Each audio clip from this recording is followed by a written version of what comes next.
paredzēts jau ļoti daudz pro cīņas. Vienu viņš ir aizvadījis, tā ir Vācijā, uzvarēt. Taču visu laiku viņu ir vajājuši traumas. Un tagad cerams, ka viss ir kārtībā. Kristaps ir favorīts šeit cīņā, noteikti. Viņš ir zilajās lentītēs, roku cimdiem. Bet redzam, ka nav nekāda respekta Nilam Toropovam pret savu Sansens. Toropovs ir krēlis. Nu, abi trenējas vienā zālē.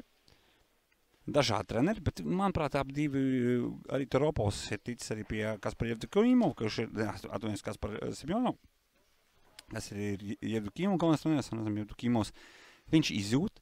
Es arī tā domāju, ka Jevdokimovs īpaši necentīsies šajā cīņā uzreiz likt visu iekšā, jo viņam ir jāproda ringu, jo mēļo, ka Jevdokimovam pat nākamnedēļ piedāvāt cīņa Arēnā Rīga pret Artjemu Turčņāku, kas ir revanša cīņa, bet šoreiz pēc pro noteikumiem, kā jau teicu, Latvijas čempionātā finālā viņi tikās, un toreiz uzvarēja Artjems Turčņāks, un tagad pret šo Ukraini atkal varētu būt cīņa, bet šobrīd tā informācija kaut kur ir pazudusi, jo iepriekš tā izskanēja, un tad parādījās informācija, ka Jevdokimovam cīņa ir šeit. Un Toropovs malacis šobrīd izdomājis paboksēt. Nu, Jevdokimovs arī nav tā, ka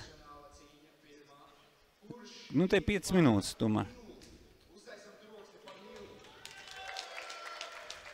Toropovam, redzam, jau pierītē, jau ir pieredze reģionā ir jau plankums. Vairākas sitienas ir izlaidis. Toropovs, es domāju, ka viņam vajadzēja iet parterī, mēģināt. Tas ir riskanti, protams. Jevdokimovs ir klase augstāks sportists. Tur šaubu nav, bet visu cieņu Nilu Toropovu priekšā, ka viņš piekrit iziet pret šādu ļoti pieredzējušu sportistu. Topu atlētu, vienu no topu atlētiem Latvijā, potenciālajiem, jo viņš, jā, kā jau es minēju, viņš ir ilgus gadus trenējies Nīderlandē, kur līmenis cīņa. Nu šeit ir Toropovs, nu beidzot Toropovs, jā, iet kājās. Nu, es domāju, ko darīs. Viss. Es domāju, ka mēģinās Kristaps apiet un kaut kā savādāk, bet, nu, cīņa galā. Cīņa ir galā.